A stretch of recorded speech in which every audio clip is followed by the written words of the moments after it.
सब लोग ठीक होंगे। ठीक है, आज की क्लास में हम लोग देखिए बेटा यहाँ पे 8 स्टैंडर्ड कराएगा जनरल साइंस, और साइंस में देखेंगे 18 चैप्टर यानी कि चैप्टर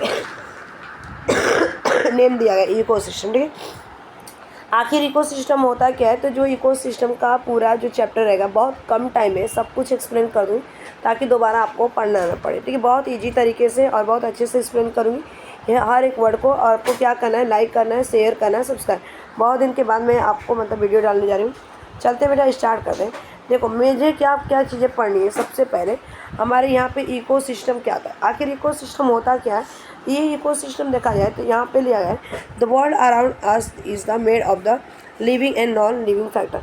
मतलब इकोसिस्टम ना ऐसा चीज़ है, परितंत्र कहा जाता है जिसमें लिविंग थिंग्स और non living things. Living things कैसे हो गया, प्लांट्स हो गए बेटा, अपना क्या हो गया, प्लांट्स हो गए। ठीक है, एनिमल्स हो गए, यहाँ पे बता रहे प्लांट्स, एनिमल्स। उसके बाद क्या होगा, ह्यूमन बीइंग्स। ठीक है, इन सारी चीज़ों को क्या कहा जाता है, लिविंग थिंग्स कहा जाता है। और नॉन लिविंग थिंग्स कैसे होता है, एयर, वाटर, सॉइल। ठीक है, air, water, soil, forest, sand, land, cloud. ठीक है, इनको क्या कहा जाता है यहाँ पे, नॉन लिविंग थिंग। जो ग्रोथ नहीं करते हैं उसको क्या कहा जाता है यहाँ पे, नॉन लिविंग थिंग। और ये दोनों क्या होते हैं, हमारे आराम मतलब कि रहते हैं, दोनों से मिलकर हमारा क्या बनता है, इकोसिस्टम। और living are called the biotic factor while non living called the organ. यानी कि जो लिविंग थिंग्स होते हैं ना, अगर यहाँ पे मैं आपको बताऊँ, लिविंग थिंग्स होते हैं तो उनको क्या बोलते हैं, बायोटिक। बायोटिक मतलब बायोटिक मीन्स क्या होता है, जिसमें जीव होता है ना। बायोटिक मीन्स क्या होता है, जैविक। अब यहाँ पे हिंदी में देखो जैविक, तो जीव यानी कि जीव हो गए, जीव जंतु आपके हो गए, यानी कि इसमें जान है। ठीक है, और नॉन बायोटिक का देखा जाए तो अबायोटिक आ गया है। ठीक है, अबायोटिक का मतलब होता है अजैविक, जैसे कि आपके उसमें जान ना हो। ठीक है, जिसमें वो चीज़ें क्या अजैविक हो, जिसमें जान, जैसे आपका एयर हो गया, ठीक है, वाटर हो गया, आपका फॉरेस्ट हो गया, ठीक है, लैंड हो गया, सॉइल हो गया। इन सारी चीज़ों को हम क्या बोलते हैं, यानी कि अबायोटिक। उसके बाद देखो यहाँ पे, this is a continuous interaction between this the living thing non living things. और ये दोनों जो प्रक्रिया है ना एक साथ चलती है, यानी कि लिविंग थिंग्स और नॉन लिविंग थिंग एक दूसरे को क्या करते हैं, इंटरएक्ट करते हैं, और ये पूरी लाइफ चलती रहती, पूरे जब तक ये संसार है तब। Living organism and their the habitat environment and को रिलेटेड विद दिस। और क्या होते हैं, जितने भी ऑर्गेनिजम्स है, जितने भी पेड़ पौधे हो गए, यानी प्लांट्स हो गए, आपके एनिमल्स हो गए, ह्यूमंस बींग्स, एक दूसरे को हैबिटेट। प्लांट्स मतलब कि हमारे साथ रहते हैं, हम प्लांट्स की देखभाल करते हैं। ठीक है, हमें पानी की ज़रूरत होती है, हमें एयर की ज़रूरत होती है, हमें ज़मीन की ज़रूरत होती है, लेकिन हमारे इन्वायरमेंट को स्वच्छ करने की। और एक दूसरे से कहते हैं को रिलेट मीन्स क्या होता है, यानी कि एक दूसरे के हम संपर्क में रहते हैं ना। हम हवा के बिना रह सकते हैं, ना हम पानी के बिना रह सकते हैं, और ना ही हम ज़मीन के बिना। तो हमको अबायोटिक की ज़रूरत पड़ती है, अबायोटिक को लिविंग थिंग्स की ज़रूरत पड़ती है, यानी कि एक दूसरे को मतलब कि इंटरकनेक्ट करते हैं। ठीक है, उसके बाद देखते हैं यहाँ पे, the structure which is a format due to the reciprocal relation is called the ecosystem. और इस तरह के स्ट्रक्चर को ही हम क्या करते हैं, दोनों बीच के संबंधों को इकोसिस्टम का। अच्छा, इकोसिस्टम में क्या क्या चीज़ होती है, आपको लिविंग थिंग्स होती है, और दूसरा हमारा क्या होता है, नॉन लिविंग। लिविंग थिंग्स को मैंने क्या बताया, यानी कि बायोटिक होती है, जिसमें आपका प्लांट्स हो गया, एनिमल्स हो गए, ह्यूमन। नॉन लिविंग थिंग्स को क्या कहा जाता है, अबायोटिक्स कहा जाता है। अबायोटिक जिसमें क्या कहा जाता है, एयर, वाटर आपके हो गए, एंड एयर हो गया, वाटर हो गया, लैंड हो गया, क्लाउड हो गए, इन सारी चीज़ों को। ठीक है, उसके बाद एक यहाँ पे चार्ट दिया, ये चार्ट मोस्टली बहुत अच्छा है एक्सप्लेन भी करने में और ये समझने में। ठीक है, आते हैं इस चार्ट पे। हम इकोसिस्टम को दो भागों में डिवाइड किया गया, जिसमें पहला ए बायोटिक आता है, दूसरा बायोटिक। ए बायोटिक को देखते हैं। ए बायोटिक को भी हमारे दो फैक्टर्स हैं, ठीक है, जिसमें फिजिकल और केमिकल। फिजिकल देखा जाए तो एयर हो गया, वाटर हो गया, वेपर्स, मिनरल्स हो गए, सॉइल, सनलाइट। ठीक है, ये हमारे क्या होते हैं, फिजिकल्स पे। उसके बाद केमिकल, अब यहाँ पे केमिकल के पार्ट दिए गए, यानी कि हमारे रासायनिक कुछ ऐसी क्रिया होती है जिनको दो भागों में डिवाइड किया गया। इस चार्ट को बस देखना है और सुनना बेटा। ठीक है, तो देखो केमिकल की अगर मैं बात करूँ, इनऑर्गेनिक सब्सटेंस और ऑर्गेनिक सब्सटेंस। ठीक है, इनऑर्गेनिक सब्सटेंस जैसे हमारे जो हमारे मैटर क्या बोलते हैं, मतलब एलिमेंट होते हैं। जितनी भी हमारी एलिमेंट होते हैं बेटा, जितने भी हमारे एलिमेंट, और अभी तक कितने एलिमेंट खोजे गए, 108 एलिमेंट ना, और ये खोजे गए। और यहाँ पे जैसे हाइड्रोजन हो गया, ऑक्सीजन हो गया, नाइट्रोजन हो गया, कैल्शियम हो गया, आयरन, पोटेशियम, सॉरी बहुत सारे जितने 108 हैं, ये हमारे इनऑर्गेनिक सब्सटेंस है ना। उसके बाद ऑर्गेनिक सब्सटेंस क्या होता है, जैसे प्रोटीन्स हो गए, कार्बोहाइड्रेट, लिपिड्स को ही फैट्स कहा जाता है। क्या कहा जाता है, और ये सबसे ज़्यादा हमें क्या ऑर्गेनिक। ठीक है, इन सब चीज़ों की हमें क्या होती है, जरूरत होती है। ठीक है, प्रोटीन खाते हैं तो हमें प्रोटीन किस में मिलता है, दाल में मिलता है, पनीर में मिलता है, एग में मिलता है। कार्बोहाइड्रेट हम ब्रेड लेते हैं, आलू खाते हैं, राइस खाते हैं। लिपिड जैसे घी, बटर, चीज़, इन सारी चीज़ों ना। उसके बाद ऑक्सीजन से क्या करते हैं, ऑक्सीजन हमें एयर है, ठीक है, और एयर में ऑक्सीजन कितना है, 21% अवेलेबल। और ये ऑक्सीजन क्या करता है, मतलब कि खुद जलता नहीं, ये जलाने का काम करता है। ठीक है, नाइट्रोजन देखा जाए तो 78% पाया जाता है। कैल्शियम आपको पता है कि हमारे बोन्स को स्ट्रॉन्ग करने में मतलब कि इसका हेल्प करता है। सोडियम जो होता है हमारे मतलब कि हार्ट बीट को अच्छा रखता है। आयरन जो होता है हमारे ब्लड में, ये सारी चीज़ों आपको मतलब यहाँ पे मिल सकता है। उसके बाद देखते हैं बेटा यहाँ पे एक चीज़ है, बायोटिक फैक्टर में आता है, प्रोड्यूसर आते हैं, फिर ऑटोट्रॉपिक कम प्रोड्यूसर किसको कहते हैं, प्लांट्स ना। प्लांट्स जो होते हैं खुद से क्या करते हैं, खाना में, ऐसे ही प्लांट्स होता है ना। अब सोचो ना, ये रूट्स है, ठीक है, और ये स्टीम है, ये ब्रांचेस है, और यहाँ पे मैंने सन बना। सन के डे लाइट में ये क्या करते हैं प्लांट्स, यहाँ से सनलाइट लेगा, हमसे कार्बन डाइऑक्साइड लेगा, नीचे से मिट्टी से क्या करेगा, यहाँ पे वाटर और मिनरल्स देगा। ठीक है, तो ये खाना बना। जब खाना बनाने के बाद ये जब गैस निकालेगा यानी कि रिलीज करेगा एनर्जी, तो ये क्या रिलीज करेगा, ऑक्सीजन। और ये ऑक्सीजन कौन यूज करते हैं, एनिमल्स एंड ह्यूमन भी। ठीक है बेटा, ये समझ में आ गया इतना। प्रोड्यूसर यानी कि प्लांट्स की मैं बात की। उसके बाद आते हैं ये बारे में कंज्यूमर। अब कंज्यूमर क्या करते हैं, और मतलब कंज्यूमर और डिकम्पोजर। कंज्यूमर में जैसे प्लांट्स होते हैं ना, तो प्लांट्स को मतलब कि हम कहते हैं ग्रास ऊपर खाता है। ग्रास ऊपर कौन खाता है, फ्रॉग खाता है। फ्रॉग को कौन खाता है, स्नेक को कौन खाता है, यहाँ पे मतलब ईगल खाता है या वल्चर कैसे। तो कंज्यूमर हम लोग प्राणी आते हैं, यानी कि एनिमल्स हो गए, जिसमें देखो यहाँ पे दिया गया एनिमल्स हो गया। ठीक है, और कितने टाइप्स के होते हैं animals, primary consumer, secondary consumer, third. तो प्राइमरी की अगर मैं बात करूँ यहाँ पे सबसे पहले टिड्डा ले लो, यानी कि ग्रास ऊपर कौन खाएगा, यहाँ पे ग्रास ऊपर का यहाँ पे फ्रॉग खाएगा। अब फ्रॉग को कौन खाएगा बेटा, यहाँ पे देखा जाए तो ईगल खाएगा, यानी कि ईगल में पता है ना कि ईगल कौन होता है, गीदड़ उधर। ठीक है, ये खाते हैं। ठीक है, तो ये हमारे मतलब कि अलग अलग कैटेगराइज में इनको डिवाइड किया। डिकम्पोजर जैसे माइक्रोब्स हो गए, जब अब चीज़ें जैसे प्लांट्स हो गए, एनिमल्स हो गए, कोई भी चीज़ें जब सड़ जाती, सड़ने के बाद जो वेस्ट प्रोडक्ट बढ़ता है, तो उनको कौन मतलब कि डिकम्पोज करता है, अपघटक करता है। तो ये हमारे माइक्रोब्स में देखा जाए तो बैक्टीरिया आएंगे हमारे, वायरस आएगा, एल्गी आएगा, फंगाई आएगा। ठीक है, अगर देखा जाए तो मतलब कुछ ऐसे मतलब जैसे हमेशा आपको हाइजीन फूड की सजेशन दिया जाता है ना, एडवाइस दी जाती है कि बाहर की चीज़ें नहीं खाएं। तो बाहर की चीज़ें आपने देखा होगी, जो मक्खियाँ होती हैं, हाउस फ्लाई होती है, उस पर मतलब जाके बैठती हैं, जो हमारे फ्लीस होते हैं उसको खाते हुए। खाने के बाद वो खाने पे बैठ जाएंगे, फूड पे बैठ जाएंगे, समोसे पे, मंचूरियन। अब उनको दुकानदार को बेचना है, तो लोग खाएंगे तो हमारे अंदर क्या करेगा, जाएगा, और उसके थ्रू हमारे अंदर क्या होंगे, बीमारी। यही माइक्रोब्स आते हैं। ठीक है, नेक्स्ट ये सारी चीज़ें मैं आपको बता दूँ। यहाँ पे मतलब कुछ चीज़ें ऐसी चीज़ें हैं जो आपको एक्सप्लेन कर दूँ फटाफट। देखो, component of the organic substance जैसे कार्बोहाइड्रेट, प्रोटीन्स, लिपिड। ठीक है, और ये dead body of the plants and animals converted into micro organisms. ठीक है, in organic substance hydrogen, calcium, iron, sodium, potassium, microbes therefore the microbes the डीकम।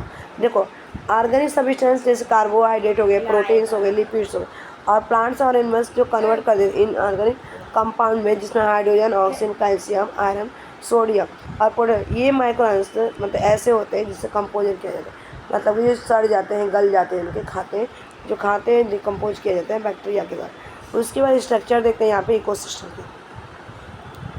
Ecosystem के structure. यहाँ पे structure of the ecosystem, living organism name the different types of biotic factor and they have the different capacity to the यहाँ पे। ठीक है, adopt with their those biotic factor, some in microbes need the oxygen while the other don't. Some plants need more the sunlight while the other grow well in the shade. अगर देखा जाए इसमें यहाँ पे बेटा क्या होता है कि इस चीज़ को जो जितने भी लिविंग ऑर्गेनिज्म अलग अलग टाइप्स के बायोटिक फैक्टर की उनको आवश्यकता होती है। ठीक है, और अलग अलग कैपेसिटी होती है उनको अडॉप्ट करने के लिए बायोटिक को। कुछ ऐसे माइक्रोब्स होते हैं जिनको ऑक्सीजन की आवश्यकता है, कुछ ऐसे माइक्रोब्स होते हैं जिसको ऑक्सीजन की आवश्यकता नहीं होती है, और उनको प्लांट्स को जैसे देखा जाए सनलाइट की ग्रो करने के लिए। ठीक है, इन सारी चीज़ों को। नेक्स्ट देखते हैं यहाँ पे। देखो, ये चीज़ें आपको दिया गया है, each and easy biotic factor air water soil sunlight temperature humidity, ये जो होते हैं हमारे अबायोटिक जो फैक्टर्स हैं, जैसे हवा हो गया, पानी हो गया, मिट्टी हो गया, सूर्य प्रकाश हो गया, तापमान हो गया, आर्द्रता ना। आर्द्रता आपको पता है ह्यूमिडिटी क्या होती है, जैसे बारिश बहुत ज़्यादा होती है, जब बारिश ज़्यादा होता है तो हमारे आसपास के जो वातावरण होते हैं, इन्वायरमेंट होते हैं, पूरी तरह से गीला हो जाता है, ये नमी हो जाती है, नमापन होता है, कपड़ा उसमें पसारने पर यानी कि फैलाने पर सूखता नहीं। ठीक है, अब मैंने बता दी humidity.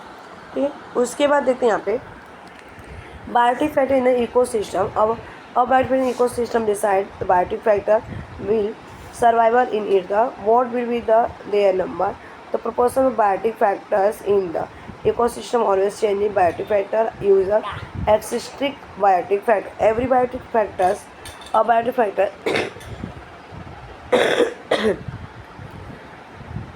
factor as well as the other biotic factor found in the every living organisms in the ecosystem play a particular role with living moving in the diet the ecosystem. इस पूरे पैराग्राफ का अगर बेटा देखा जाए ना, इसमें जो मतलब बायोटिक फैक्टर्स होते हैं और बायोटिक फैक्टर ये डिसाइड करते हैं, मतलब कि एक दूसरे को इंटरकनेक्ट करते हैं।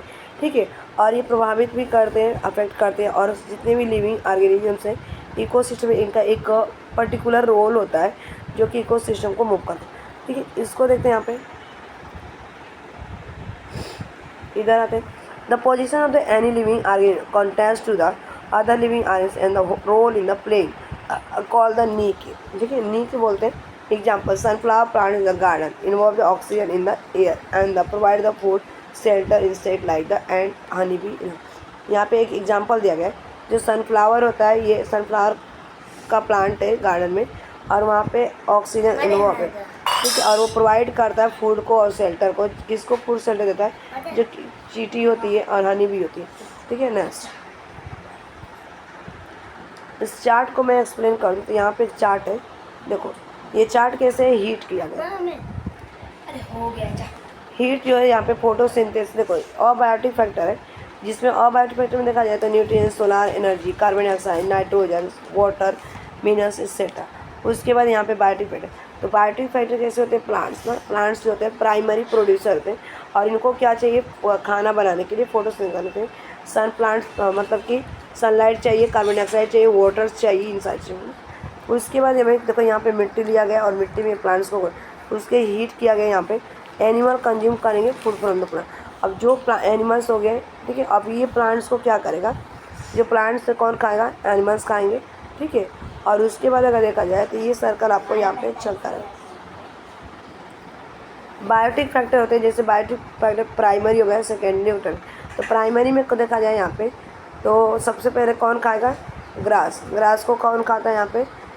ग्रास को खाएगा फ्रॉग। फ्रॉग को कौन खाएगा अगर देखा जाए तो आपका फ्रॉग को स्नेक खाएगा। स्नेक को कौन खाएगा? ईगल। ठीक है, ऐसे ही अगर गोट है तो गोट को कौन खाएगा? यहाँ पे मतलब गोट है, गोट को खाएगा लायन ना, ये आपका ग्रास खाएगा, फिर गोट को लायन खाएगा, उसके बाद ईगल। ठीक है, उसके बाद देखते हैं यहाँ पे दो और है, उसके मिनरल्स एंड रिलीज होते हैं यहाँ पे, और यहाँ पे हीट करते हैं माइक्रोब्स। आपने देखा होगा डिकम्पोजिशन ऑफ डेड बॉडी, और इस तरह से जो डेड बॉडी होती है प्लांट्स और एनिमल्स के जो डेड बॉडी होते हैं जब सड़ जाते हैं तो उनको सड़ने के बाद उनको डिकम्पोज किया जाता है, और यानी कि किसके द्वारा किया जाता है? हमारे बैक्टीरिया होते हैं, हमारे वायरस होते हैं, फंगाई होते हैं। आपने देखा होगा कि जो कचरा वचरा हम फेंकते हैं ना, गार्बेज जो फेंकते हैं, उस गार्बेज बहुत सारी मक्खियाँ लगी होती हैं, बहुत सारी चींटियाँ रहती हैं, बहुत सारे वहाँ पे हम मच्छर देखते हैं, मॉस्किटो देखते हैं, एंड देखते हैं, इन सारी चीज़ों को, और इसको क्या करते हैं? डिकम्पोज करते हैं। ठीक है, अब ये डिकम्पोज होने के बाद ना, इसके बाद क्या हो जाएगा? यहाँ पे पूरा ये कन्वर्ट हो जाएगा वापस से इस फॉर्म में। ये साइकिलिंग ऐसे घूमती रहती है। ठीक है, आते हैं इस पर। उसके बाद यहाँ पे कुछ ऐसे क्वांटिटी में most of the ecosystem complex that and is the ट्रेमेंडस quantity and quality variety of the species in the day ecosystem. Tropical country like India, few species of living organisms are found everywhere in the large number. Remaining species, plants and animals, are found in a small number. Some species are the very few in the numbers. Variety of ecosystem found. अच्छा, इस पूरे paragraph को मैं ऐसे explain करूँ, जितने भी हमारे इकोसिस्टम होते हैं कम्प्लेक्स होते हैं, कम्प्लेक्स है, और क्वांटिटी और क्वांटिटी यानी कि मात्रा और उसकी गुणवत्ता के बेस पे अलग अलग। कोई आपने एक जंगल देखा, उस जंगल में कोई छोटा प्लांट्स रहता है, कोई बड़ा सा प्लांट्स रहता है, कोई उससे बड़ा पेड़ रहता है। ठीक है, और अलग अलग, जैसे इंडिया में कुछ ऐसे स्पेसीज होते हैं जो ऑर्गेनिज्म को पाए जाते हैं लार्ज एरिया में, बहुत बड़ी मात्रा पाई जाती है। कुछ ऐसे स्पेसीज जो प्लांट्स और एनिमल्स में छोटे एरिया में संख्या पाई जाती है। कुछ उसमें से जो होते हैं बहुत कम पाए जाते हैं। कुछ उसमें से इकोसिस्टम के और पे पाए जाते हैं। कुछ ऐसे होते हैं कि जंगल में पाए जाते हैं, पॉन्ड में पाए जाते हैं प्लांट्स, ओशियन में पाए जाते हैं, रिवर। इस तरह के इकोसिस्टम फॉर्म किया जाता है उनके साइज पे, प्लेस पे, क्लाइमेट पर, ठीक है, और प्लांट्स एनिमल के टाइप पे, ठीक है, आते हैं यहाँ पे। बहुत सारे जो मतलब इकोसिस्टम जो होते हैं ना ये पाए जाते हैं बायोस्फीयर में। इस तरह की बहुत सारे इकोसिस्टम को पाया जाता है बायोस्फीयर। बायोस्फीयर अब सबको पता है कितने तरह के हमारे थे। इको मतलब कि एक लैंड स्फीयर होता है, उसके बाद हाइड्रोस्फीयर, उसके बाद लैंड स्फीयर, हाइड्रोस्फीयर और एरो जो ये हवा में होता है, क्या बोलते हैं इसको, लैंड, ठीक है, वाटर, ठीक है, वाटर एंड एयर, ठीक है, एयर ना, ये हमारे तीन मतलब बायोस्फीयर और तीनों में मिला। इस तरह के जो स्पेसिफिक होते हैं क्या कहते हैं हमारे इन्वायरमेंट के, और ये इकोसिस्टम डिपेंड करते हैं उनके लिंक कड़ी पे एक दूसरे के, डायरेक्टली और इनडायरेक्टली दोनों, और एक दूसरे से सेपरेट नहीं हो सकते, ठीक है। और इन्हें क्लासीफाई किया। सबसे पहले आते हैं कि यहाँ पे कुछ ऐसे चीज़ें दिए गए, पानी में कपड़ा 50 हो गया। New words are the created with the development science, same cases of the world ecosystem, how can be discuss. अच्छा, रिलेशनशिप बताया गया फिजिकल बायोलॉजिकल फैक्टर को। और 1930 में यहाँ पे कुछ इस तरह के क्वेश्चंस दिए गए थे, जैसे यहाँ पे साइंटिस्ट थे रे क्लैपर ने इकोसिस्टम आंसर दिया, और कोलेग ने ईजी टेंसन ने सबसे पहले इसको वर्ड्स को 1930 में बायोटिक कम्युनिटी नाम दिया है ना। अगर आपसे पूछे कि इकोसिस्टम का सबसे पहले नाम किससे दिया, तो आप बताएंगे यहाँ पे कि एजी टांसने करके थे एक साइंटिस्ट, ठीक है। उसके बाद यहाँ पे देते हैं ये सारे। अच्छा, बायोम्स क्या होते हैं, तो मैं ये क्वेश्चंस बेटा आपको पूछा जाता है, बायोम्स क्या होते हैं। In the some region on the earth the large area has the same exist climate and the biotic factor the living organism the those area are also the similar, so a specific ecosystem develop in the vast area such a large ecosystem called the biome. इस पूरे पर ये वाले को मैं explain करूँ तो मतलब कुछ ऐसे रीजन होते हैं अर्थ पे कि जो बहुत बड़ी मात्रा में सेम क्लाइमेट में और अबायोटिक फैक्टर दोनों लिविंग थिंग्स और नॉन लिविंग थिंग्स एक साथ इंटरकनेक्ट करते हैं, सिमिलर, उसे हम क्या कहते हैं, बायोम्स कहते हैं ना। इस तरह की बड़ा सा इकोसिस्टम का बायोम्स क्या होते हैं यहाँ पे देखा जाए तो मेनी कुछ कंटेंट्स जैसे होते हैं स्मॉल इकोसिस्टम होते हैं, और ये क्या करते हैं मोस्ट टू टाइप्स के बायोम्स होते हैं पाए जाते हैं। एक तो लैंड बायोम्स रहते हैं, एक एक्वाटिक। लैंड मीन्स क्या होता है जो धरती पे रहते हैं, और एक्वाटिक मतलब क्या होता है जो मतलब कि ज़मीन पानी में रहते हैं। तो लैंड बायोम्स देते हैं सबसे पहले। तो लैंड बायोम्स देखा जाए तो ये जो बायोम्स होते हैं मतलब कि केवल लैंड पे पाए जाते हैं, जिससे लैंड बायोम जिसका अनइक्वल डिस्ट्रीब्यूशन होता है, यानी कि मतलब असामान्य तरीके से अबायोटिक फैक्टर डिफरेंट टाइप्स का इकोसिस्टम। एग्जांपल देखा जाए ग्रास लैंड होगा, मतलब कि आपके ग्रास हो गया, एवरग्रीन सदाबहार हो गया, जंगल्स हो गए, फॉरेस्ट हो गए, ठीक है, आपके डेजर्ट हो गया, रेगिस्तान हो गया, आइसलैंड हो गया, ठीक है, इकोसिस्टम। और ये जैसे ताइगा ट्रॉपिकल रेनफॉल। उसके बाद हमारा ग्रास लैंड इकोसिस्टम है। ग्रास लैंड देखा जाए जहाँ पे बहुत मतलब कि बारिश पर्याप्त मात्रा में पेड़ पौधों को ग्रो करने के लिए नहीं होता, लेकिन फिर भी वो ग्रोस क्या करते हैं, ग्रो करते हैं, और इस तरह को हम क्या करते हैं, ग्रास लैंड करते हैं। और लॉन्गर समय बहुत बड़ी लंबे समय तक क्या करते बारिश, और ये लिमिटेड रेन होती है यहाँ पे, और ये डार्क प्लांट्स होते हैं इन्हें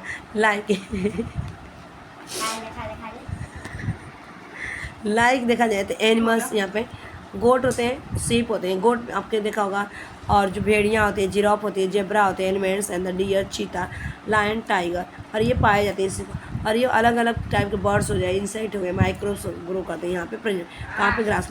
और ठीक है, उसके बाद चलते हैं ना, देखो यहाँ पे मतलब कुछ चीज़ें ऐसे दिया गया है, ये पढ़ना।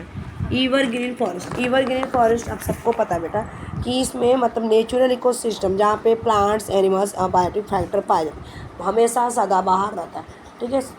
करो कर दो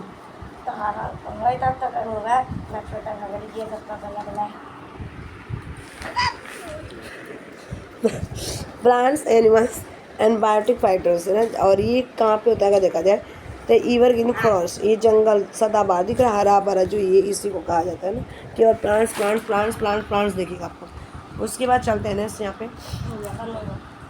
उसके बाद कुछ ऐसे एक्वाटिक इकोसिस्टम आते हैं। एक्वाटिक इकोसिस्टम देखा जाए 71% अर्थ पे हमारा क्या है, पानी से जो हमारी धरती है यानी कि अर्थ है ना, कवर्ड है 71%, ठीक है। और मतलब कि 29% क्या है, ज़मीन लैंड है। और इसकी स्टडी एक्वाटिक बायोम्स में बहुत मतलब कि इम्पॉर्टेंट किया गया, मतलब कि अगर देखा जाए तो ये इम्पॉर्टेंट है। और एरिया में एक्वाटिक बायोम्स देखा जाए तो बहुत बड़ी मात्रा में फैला है ना। सबसे ज़्यादा क्या अगर देखा जाए, एक मैं चार्ट बना के एक्सप्लेन करूँ सबसे बेटर मेरे लिए रहेगा। आप लोग देखो ये चार्ट है और ये पानी है, कितना है 71% वाटर है, ठीक है, वाटर। और 29% क्या हमारा लैंड है। और बहुत तो आप एक तरह से एक और अंदाज़ा लगा सकते हो बेटा कि मतलब कि जैसे अगर देखा जाए पानी में, अगर देखा जाए समुद्र में, तो सबसे ज़्यादा प्लांट्स पाए जाते हैं ना, एनिमल्स रहेंगे, प्लांट्स रहेंगे, ठीक है। और मतलब कि वहाँ पे सबसे ज़्यादा प्लांट्स एनिमल्स मतलब धरती से ज़्यादा उसके अंदर ऑसियन, ठीक है। उसके बाद आते हैं यहाँ पे फ्रेश वाटर एक्वाटिक सिस्टम को 2 टाइप में डिवाइड किया। एक फ्रेश वाटर सिस्टम है, वाटर इकोसिस्टम है, दूसरा मरीन इकोसिस्टम या क्रीक सिस्टम, ठीक है। उसके बाद देखा जाए तो फ्रेश वाटर इकोसिस्टम क्या होता है, तो पॉन्ड हो गए, लेक्स हो गए, रिवर्स हो गए और लैंड इंक्लूड किया गया इकोसिस्टम। उसके बाद इसको इस एनर्जी को ट्रांजिशन किया जाता है इकोसिस्टम में वाटर करंट के द्वारा, ठीक है। जो मतलब पानी जो होता है बहता है नदी से, और नदी के थ्रू होते हुए पॉन्ड्स में जाएगा, तालाब में जाएगा, रिवर में, या फिर रिवर से मतलब कि ओशियन में, जैसे सी में, ओशियन, ठीक है। ये डिकम्पोज कर दिया जाता है वाटर के रिजर्व्स के द्वारा। और decompose dead body plants animals को कन्वर्ट कर देता है अबाइड ना। जितने भी प्लांट्स और एनिमल्स क्या होते हैं, मर जाते हैं, मरने के बाद क्या करते हैं, हो जाना चाहिए बार-बार टिफिन में फिर। उसके बाद यहाँ पे देखो मतलब कि इसको इंक्लूड किया गया है, मतलब प्लांट्स और एनिमल्स जो होते हैं ना मर जाते हैं, तो मरने के बाद अबायोटिक। अबायोटिक सबको पता है क्या होता है, अभी जस्ट मैं बता क्या, यानी कि नॉन लिविंग थिंग। देखो यहाँ पे प्रोड्यूसर है, प्राइमरी, कंज्यूमर, सेकेंडरी, टर्टरी और डिकम्पोज। तो एक्वाटिक प्लांट्स हो गया, इलेक्ट्रिक्स हो गया, हाइड्रिला, एजोला, निथेला, टाइफा, पिस्टा, इकोनेरिया। एक प्राइमरी में अगर देखा जाए तो एक्वाटिक इंसेक्ट हो गया, स्नेल हो गया, एनिला, ठीक है। सेकेंडरी में स्मॉल फिशेस आएगा, फ्रॉग आएगा। टर्टरी में आपका लार्ज फिश है, सिरोन्स आएगा, क्रोकोडाइल। और यहाँ पे डिकम्पोज बैक्टीरिया, फंगाई, वायरस आते हैं, ठीक है। नेक्स्ट उसके बाद मरीन इकोसिस्टम, फटाक से मैं बता दूँ तो मरीन इकोसिस्टम जो होते हैं ना, ये मतलब कि प्लांट्स क्या करें, ग्रो करते हैं इकोसिस्टम, और सैलो वाटर होते हैं यहाँ पे। और ये जो स्मॉल फिशेस होते हैं, प्रॉन्स, झींगा हो गया आपका, फीडिंग करते हैं एल्गी को। और सेंट्रल जो सी का जो सेंट्रल पार्ट्स होता है, ये नंबर में अगर देखा जाए एक्वाटिक लिविंग थिंग से मतलब कि कम होता है। लार्ज फिशेस जो होते हैं सेकेंडरी कंज्यूमर होते हैं। ओशियन में एक लार्ज अमाउंट न्यूट्रिएंट्स के लिए होता है, और ये ओशियन के बॉटम में देखा जाए अधिक डिकम्पोजर करते हैं। और डेड बॉडी प्लांट्स और एनिमल्स के वेस्ट मटेरियल्स को डिकम्पोज कर दिया जाता है, किसके द्वारा, हमारे बैक्टीरिया के द्वारा, ठीक है। उसके बाद एक और है यहाँ पे, ठीक है, थोड़ा सा है तो इसको मैं बता दूँ आप लोगों को। देखो diminishment of the ecosystem due to human interest. Many human, बहुत सारे जो ह्यूमन से एक्टिविटी करते हैं आपके फंक्शन इकोसिस्टम पे, जिनके कारण डिमिनिशमेंट होता है। एग्जांपल जैसे माइनिंग, खनिज निकालना, खदान खोदना, कटिंग ऑफ द ट्री, ज़्यादा से ज़्यादा पेड़ पौधे काटना, चेंज कर देते हैं अपने लैंड को, मतलब कि पेड़ पौधे मतलब फॉरेस्ट बहुत ज़्यादा है, जंगल बहुत ज़्यादा, उस फॉरेस्ट को काटने के बाद उसको बहुत ज़्यादा काट लेंगे, तो उसकी इसके लिए काटेंगे, या तो आपको लैंड ज़मीन बनाएंगे, उस ज़मीन का यूज करेंगे किसमें, एग्रीकल्चर के लिए यूज करेंगे, फैक्ट्री के लिए यूज करेंगे, स्कूल के लिए, ठीक है, चिमनी बनाने के लिए, सारे इंटरेस्ट में बायोटिक और बायोटोफैक्ट्रिक और दोनों को। यानी कि जब जंगल हम काटेंगे तो जो हमारे पेड़ पौधे हैं, मनुष्य है, जीव जंतु, सबको क्या करेगा, ये प्रभावित भी करे, ठीक है। Different human activities have the different factor ecosystem, they can be the transform the ecosystem from one and, और इस तरह से एक तरह से दूसरे को क्या करेगा, ट्रांसफॉर्म। अब यहाँ पे देखते हैं डिमिनिशन ऑफ द इकोसिस्टम, यही हमारा डिमिनिशन इकोसिस्टम। जैसे पूजा वूजा होता है तो सामान को क्या करते हैं, नदी में रखते हैं, तो हमारा नदी भी क्या होता है, प्रदूषण होता है, पॉल्यूटेंट होता है। Human activity responsible for the diminishing of the ecosystem, तो किस तरह से जिम्मेदारी होती है इनका, ठीक है। तो increasing use the resources of the due to the increasing population, ठीक है। यहाँ पे humans are the consume the ecosystem kind of place the need the normal condition but the increase the population. मतलब देखो इस पूरे पैराग्राफ का मतलब हमारा दिन पर दिन क्या डिवाइडेड कि जो ह्यूमंस की जनसंख्या पॉपुलेशन दिन पर दिन बढ़ते जा रहे हैं, और अपने मतलब की नीड को मतलब कंप्लीट मतलब सेटिस्फाई करने के लिए, उस चीज़ को जो नीड को फुलफिलमेंट करने के लिए ना उनकी मतलब कि क्या करते हैं, उस चीज़ को नेचुरल जो रिसोर्सेज है ना उनको मतलब बहुत बड़ी मात्रा में यूज करते हैं, डिमांड करते हैं, और उस चीज़ से क्या होता है हमारा मतलब इकोसिस्टम जनरेट क्या कर रहा है, वेस्ट होते जा रहा है, ख़राब होते जा रहा है। उसके बाद अर्बेनाइजेशन मीन्स क्या होता है, शहरी एरिया। बहुत लोग क्या करें, गाँव से मतलब शहर में आके शिफ्ट हो। जब शहर में आके शिफ्ट हो जाएंगे तो क्या होगा, यहाँ पे ऐसा अर्बेनाइजेशन जहाँ पे अधिक से क्या करेंगे, एग्रीकल्चर लैंड होता है ना, ठीक है। और यहाँ पे देखो रूरल एरिया, अर्बन मीन्स क्या होता है शहर, रूरल मीन्स क्या होता है गांव, ठीक है। यहाँ पे अगर देखा जाए तो agriculture land, marsh land, waste land, forest, grass land ये डिस्ट्रॉय कर दिए जाते हैं बिल्डिंग के लिए और अपने फैसिलिटी एरिया के ना। और इस तरह के ह्यूमन को इंट्रेंस किया जाता है, इकोसिस्टम चेंज कर दिए जाते हैं, कम्प्लीटली डिस्ट्रॉय कर देंगे। जब हम पेड़ पौधे बहुत मात्रा में काट लेंगे तो उस तरह से क्या होगा, हमारा पूरा इकोसिस्टम चेंज हो जाएगा, ठीक है। जहाँ पे बिल्डिंग बना दी जाती है, स्कूल बना देते हैं, चिमनी बना दी जाती है, फैक्ट्री बना दी जाती है, एग्रीकल्चर का यूज कर दें। अब उसके बाद इंडस्ट्रियल एंड ट्रैफिक, और यहाँ पे इंडस्ट्रियल यानी कि उद्योग जो होते हैं, ट्रैफिक, कच्चे जो हमारे पदार्थ होते हैं मतलब इंडस्ट्रियल के लिए यूज किया जाता है। और ये कहाँ से मिलते हैं, हमारे जंगल को डिस्ट्रॉय होता है, जिसका क्या होता है, जंगल क्या होता है, डिस्ट्रक्शन होता है। उसके बाद ये प्रोवाइड किए जाते हैं इंक्रीज द ट्रैफिक के लिए। मेनी टाइम्स अगर रोड्स पे, रेलवे पे बिल्ड कर दिए जाते हैं जंगल्स, वेटलैंड को, ठीक है, बनाए जाते हैं। उसके बाद टूरिज्म, लोग क्या करते हैं, विजिट करते हैं, आते हैं सीनरी प्लेस में जहाँ पे नेचर वॉचेस हैं, इंटरटेनमेंट करने के लिए स्केल्स पैलेस होते हैं। और ये बहुत सारी चीज़ें क्या आती हैं, यहाँ पे टूरिस्ट लोग आते हैं, जिसके कारण डिस्ट्रक्शन कर दिया जाता है इकोसिस्टम को, इंक्रीज। उसके बाद देखते हैं यहाँ पे लार्ज डैम्स का मतलब है क्या कि डैम कवर कर दिया जाता है, वास्ट मतलब कि जो डैम है उसको मतलब कि वास्ट लैंड के द्वारा। और ये फॉरेस्ट और ग्रास लैंड एरिया जो होता है कन्वर्ट कर दिया जाता है एक्वाटिक इकोसिस्टम, और ये मतलब कि लैस हो जाता है वाटर से और ये लो हो जाता है एरिया। इस तरह के प्रीवियस इकोसिस्टम में हमें क्या करना, डिस्ट्रॉय करते हैं। उसके बाद ये लास्ट वाला देखते हैं, वार्स क्या होता है। यहाँ पे देखो डिफरेंस, कंपटीशन, ओवरलैंड, पूरे ओवरलैंड में अलग अलग टाइप के क्या होते हैं कंपटीशन, जैसे वाटर मीन्स होता है, रिसोर्स, कुछ ऐसे इकोनॉमिक होते हैं, पॉलिटिकल रीजन्स होते हैं जो और के ह्यूमन के और हैवी बम्बारिंग होती है, माइनिंग एक्सप्लोरेशन होता है वार में। और इस तरह से क्या होता है, केवल हमारे लाइफ को नहीं बल्कि पूरे हमारे जो नेचुरल इकोसिस्टम है ना खत्म हो जाए। इस तरह के नेचुरल इकोसिस्टम जैसे कहा जाए अर्थ को एक आता है, भूकंप आता है, वैल्केनो आता है, ठीक है, ज्वालामुखी, फ्लड, बाढ़ आते हैं, ड्रॉप में सूखा पड़े, इस तरह से इंटरफेक्शन करता है। और जिसके बारे में मास्टर में इकोसिस्टम क्या होता है, चेंज। इस तरह की इकोसिस्टम को हम प्रोटेक्ट करते हैं और मेंटेन का नाम है बायोस्फीयर कहलाता है, ठीक है। ये पूरा चैप्टर मैंने बहुत कम समय में आपको एक्सप्लेन कर दी, ठीक है। तो thanks for watching this video, bye bye, take care, have a nice day, all the best, keep learning, keep watching, keep